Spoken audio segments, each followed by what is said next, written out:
Hey guys, Ace Backer here. I'm coming back after a big hiatus, mainly due to the fact that I've started creating content again on YouTube, not on this channel specifically, but a different one. And I thought it was time for me to try to revamp this channel with a different financial purpose. Now, I do have a finance degree, and I am from an impoverished family, and that generational poverty is a real thing. It's a real concept that can really mess up a lot of people if you're not aware of the habits that lead you to continuously being financially unstable. And today I just wanted to talk about my journey from being poor my whole life to slightly less poor here at the age of 27. I'm not like currently balling out or anything, but if you have a credit score over 600, or if you have a savings account, this video is not for you. This video is for my peeps that are in the struggle and my peeps that are really trying to get out of the struggle, because one of the biggest things you want to remember is awareness of your own financial habits. And how do you do that? It took me a while. They won't teach you this in college. They won't teach you this in school. This is just centered around you because every person is so different. There's so many different factors about how you were raised, where you are, and what kind of things really pique your interest, so this is very random for each person. But bringing some awareness to your financial habits involves one thing that really changed my life. It was a Clever Fox planner. Every time I made a transaction daily, I would mark it down on the day of, what time, and every expense, every time I spent money, every time I made money, kept track of it in a calendar, kept track of it day by day. And I tried to find trends in my own habits. I'm like, okay, why did I buy this? Why did I buy that? Why did I spend $80 on food today if I only made 100? So things like that, things that you don't really think about because it's so many things that you can't really think about. And it's too much for one person to think about sometimes. So it's good to write stuff down. And when you try to do it on your phone, there's just a different level of awareness to typing it in versus writing it down and looking at it, like physically looking at it and be like, wow, this is the reality of my situation, And there was a time in my life where I was living paycheck to paycheck. I was doing whatever I could for money because I moved from one state to another to try to start some companies. I was like, okay, I have a finance degree. I got a minor in entrepreneurship, no kids, nothing like that. Now it's time to go take a big risk. And the risk didn't really work out. To make a long story short, because there was just a lot of factors in play I didn't consider. And gatekeeping is a real thing. I will say that in terms of education, network, community, sometimes people gatekeep themselves or don't allow themselves to access new areas and new people based on the jobs that they have, based on the education levels that they reach, based on sometimes how they present themselves, how they speak, who they associate with, who your significant other is. It's a lot of different factors that can really hold you back or push you forward. And identifying the people in your life that hold you back can be very difficult because sometimes those people can be your family, very close friends. And for me, that was the case. If your parents are poor and you take advice from your parents, there's a huge chance you might end up poor, because that's what they did to survive, and that's how they survived, and it's taking those lessons and evolving them to move forward, really. It's not about like disrespecting them in any way, but it's about trying to find a better way for yourself. So a huge thing that I noticed when I was trying to start some companies in the new state that I moved to was I didn't really have a network down here. I moved down here with nothing but ego and confidence. I was like, oh, I can make it. I'm a hardworking person. I'm smart, but the real world will hit you pretty hard, especially with rising costs. If you're not planned or if you don't have the resources to actually have a backup plan. And it all fell just back on like having a cash flow or simply a revenue generating system for yourself. And for me, I think something that I underestimated was when you get into entrepreneurship, it's just like sales. There is no consistent revenue stream. You don't get paid per hour. You don't get a salary. You don't get any of that stuff. You make whatever you sell. And if you're not good at selling, sometimes there's ignorance behind it, but either the product isn't good that you're selling or you're not good at selling. And, it's not that the people are ignorant or anything, but maybe you're just selling something that isn't worth selling. And that's the reality of it. And some people can't accept that, so they end up stuck in jobs for years.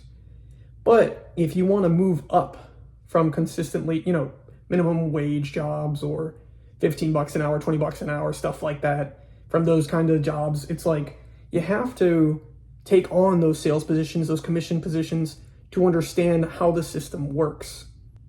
So I found myself door dashing when I was down here, trading stock options, and I actually made some money. I made $18,000. I'm going to share this story with you guys. And my credit card debt was $8,000. I paid off my credit card debt. I paid a little bit off my student loans, and I was so confident in myself because I made the money in 1 month, trading stock options, and then I blew through the money. And I ended up maxing out a lot of those credit cards again. And I really took a moment to sit down and speak with myself. I'm like, what happened? What seriously just happened? How did I end up again in this position? And it came back to financial habits. And it took me about a year or two to really understand why I was doing the stuff I was doing. But now I've reached a stage where my credit's under control. I actually have a savings account, which, according to a lot of financial statistics, I think more than half the people in the United States don't have a savings account. And my savings account can keep me afloat for about 4 to 5 months, which I'm very, very proud of. It's given me a lot of mental security, and I want that for a lot of people. But sometimes it's hard to really look at yourself and be like, what am I doing wrong? What are the financial habits that are holding me back? And living independently, I moved down here with a little bit of money that I used to invest in stocks and trade stock options and stuff like that, which isn't really investing. It's more speculation, and it's very dangerous if you don't know what you're doing. And of course, I was just like, I don't got anything going on. I don't have kids. It'll be a tax write-off. And, I was just a little crazier, more risk averse. And then I noticed that even when presented with a large sum of money, sometimes you can make a lot of big mistakes. And that's when I decided it was time to take some time to myself, step away from everything, and really understand why I was doing what I was doing. This planner right here, like I said, helped me a lot, helped me plan my day, helped me do a lot of time management. And I will link it down in the description for you guys. It's an affiliate Amazon link, so why not? But if you're not okay with that, it's just a Clever Fox planner. You can look up on Amazon. It's like $15.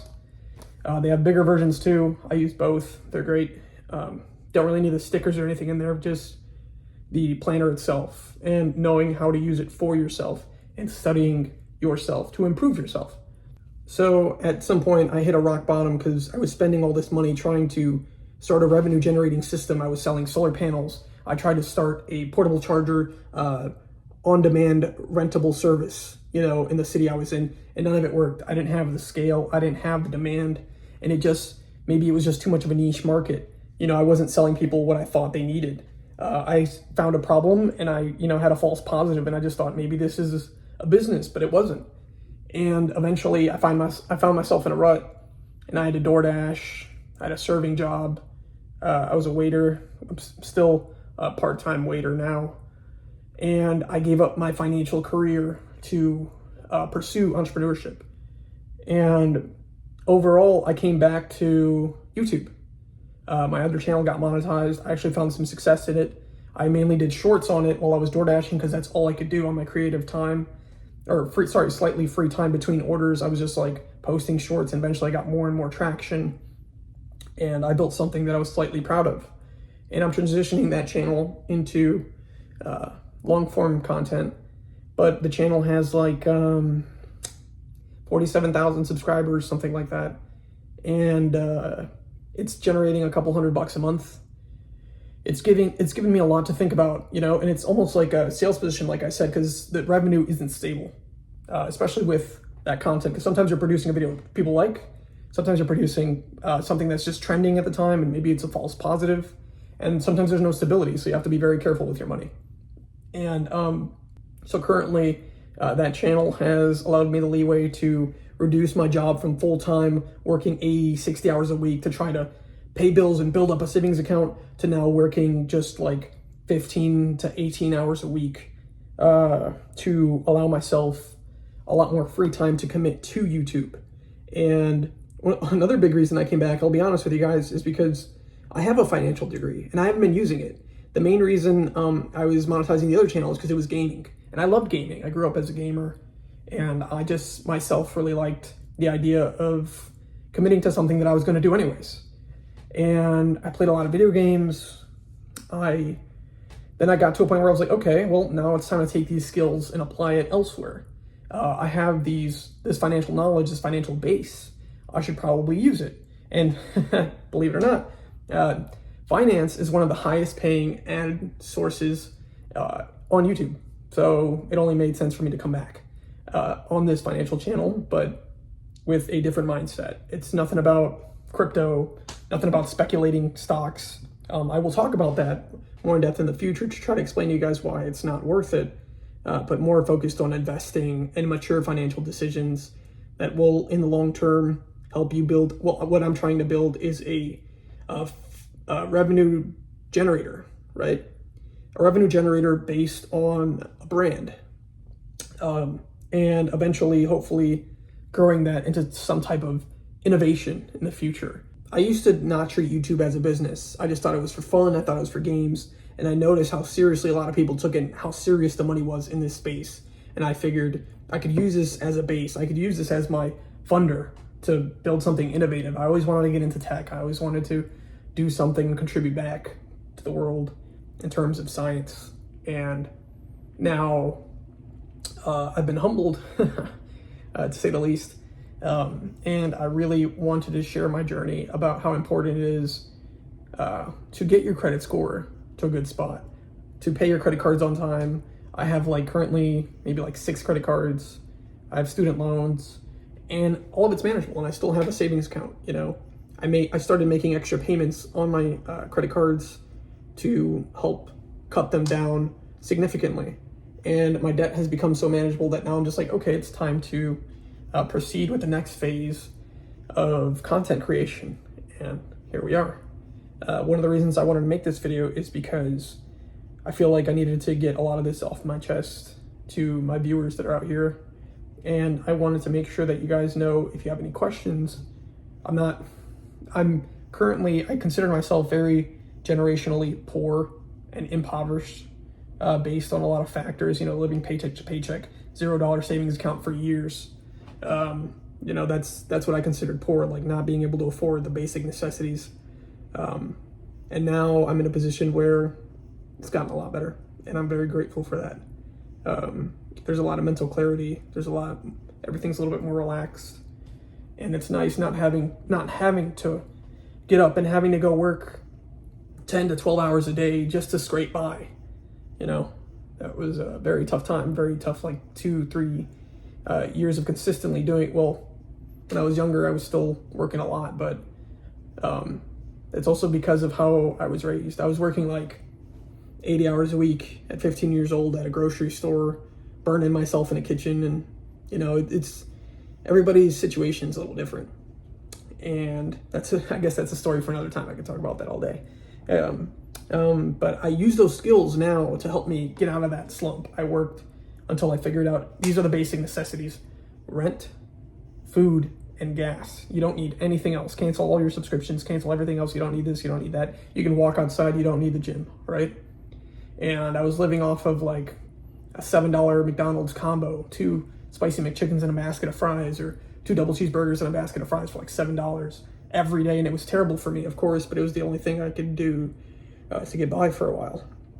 And I was door dashing on the road, because it didn't make sense to go back home or go into a store and spend an hour or 2 hours going out of my way. It didn't financially make sense for me, at least in my head at the time. And of course, I'm eating a lot healthier now, thankfully. I haven't ate McDonald's in a while. Very proud of that.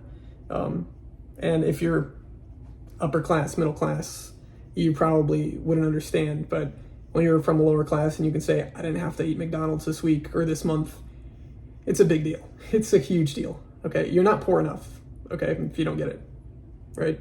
Not to disrespect anybody out there. Maybe you have it, maybe you're in a good spot. and there's nothing wrong with that. But going back to the gatekeeping aspect, if you, there's two factors I consider when making decisions every day.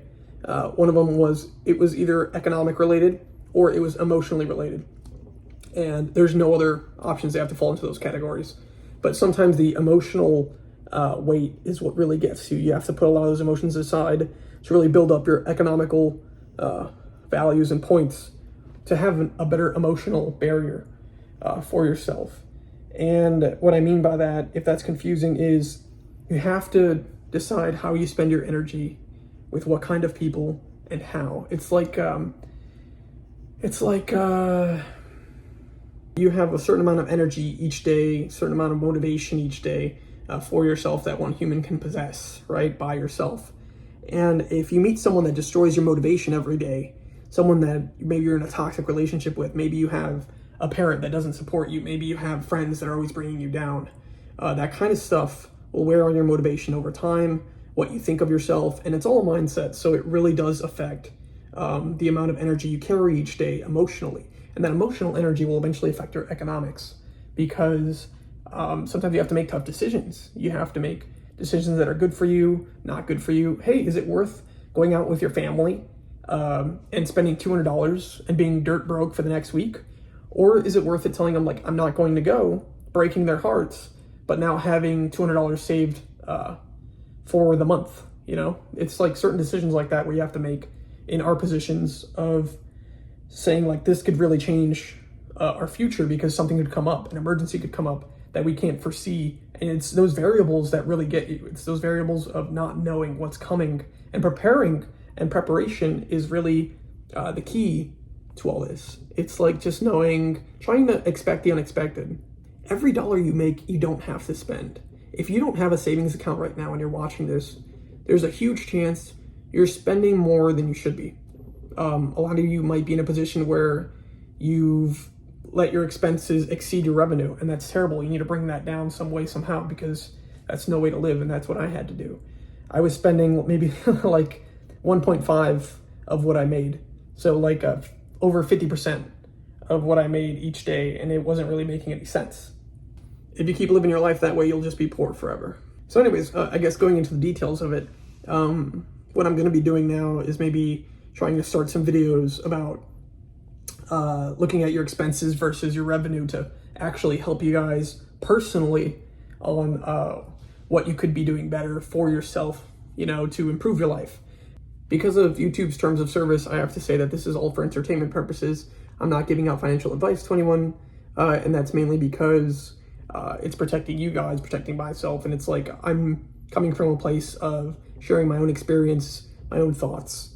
I'm not trying to directly say, hey, do this, hey, you got to go do that, because sometimes people will go a little overboard, but everybody's situation is different, you know? So you're probably watching this and you're saying, oh, wow, dude, you're still poor, get your money up, right? But seriously, as long as you yourself are proud of the progress that you've made, you shouldn't really care what anybody else thinks. And I myself am very proud of how far I've come with the financial structure that I've built for myself.